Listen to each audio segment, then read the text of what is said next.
Hey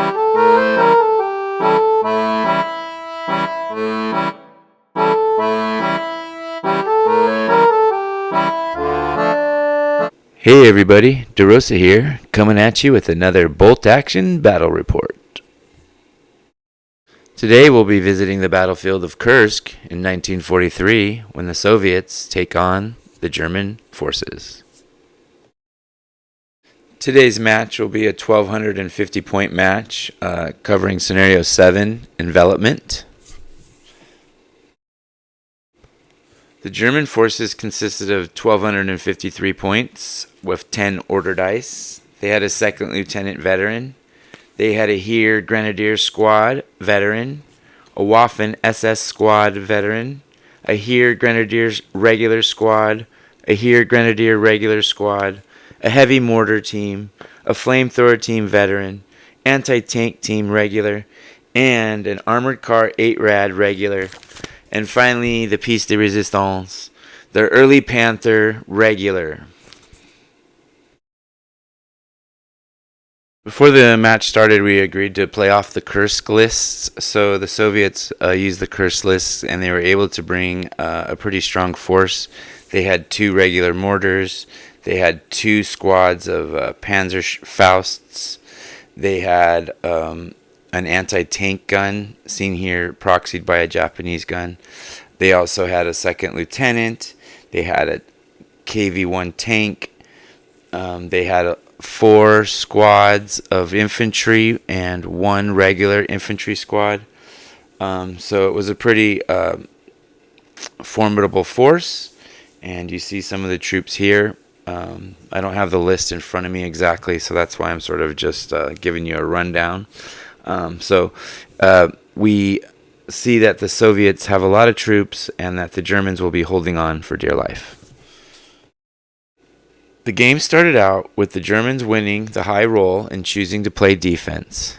In this game, the attacker must get into the defender's zone of control. This scenario calls for a preparatory bombardment, and of course, the Soviet forces hit my heavy mortar and destroyed it before the game even started. As the German player, the goal was to take out the spotters for the Soviet forces because they had multiple mortars, and the German was able to do that on turn 1 or turn 2. They were able to take out both spotters for the mortar, which left them blind, and it looked like the Germans might have an advantage.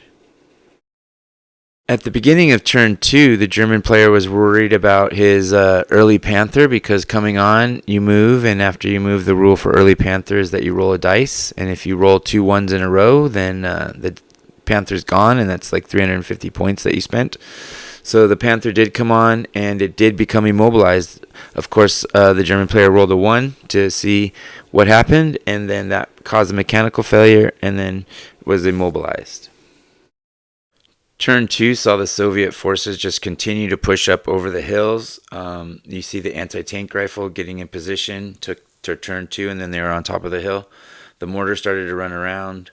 The 8-Rad got into position. Again, poor rolling by the German just did not pin down the Russians enough to keep them from getting up over the hills and then down into the valley and then across the obstacles. So by turn 3, it was pretty evident that the Germans were having problems holding back the Soviet forces. And then it didn't help that when I fired on the Soviet forces' inexperienced squad that it turned to a regular squad.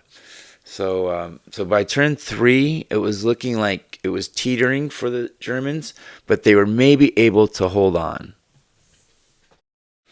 Okay, we see turn 3 start with the continued Soviet push down into the obstacles.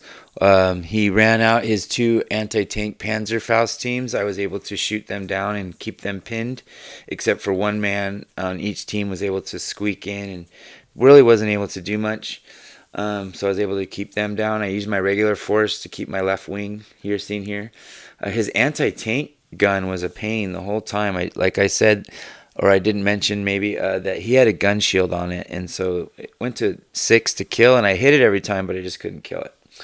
So I was just taking losses. The German was taking losses one at a time, taking lots of pins because I was having supreme amount of firepower put down on me. I was able to knock out one of his mortar teams when they stepped out. But overall, we were playing cat and mouse with his tank. He wouldn't come out and shoot the tank straight away. My anti-tank rifle was not hitting anything. This is where my armored car wrecked after his anti-tank gun shot at me. And then he pulled his mortar out, and it was like too tempting of a target. I went up over the hill to shoot at his mortar, and I missed. And then his anti-tank rifle gun blew up my wrecky vehicle. Soviets just kept pushing down.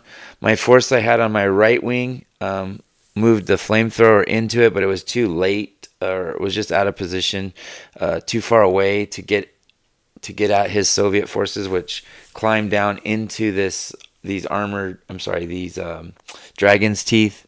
And so again, it was just a relentless push. But again, this German had the hope that the Soviet wouldn't get into the 12-inch zone at the defensive position for the Germans. Here we see the Soviet tank hiding behind the rubbles because it doesn't want to get a shot from the Panther, because I had the Panther on ambush most of the game, hoping he would pop out, which, having the Panther on ambush, cost me shots maybe at other forces.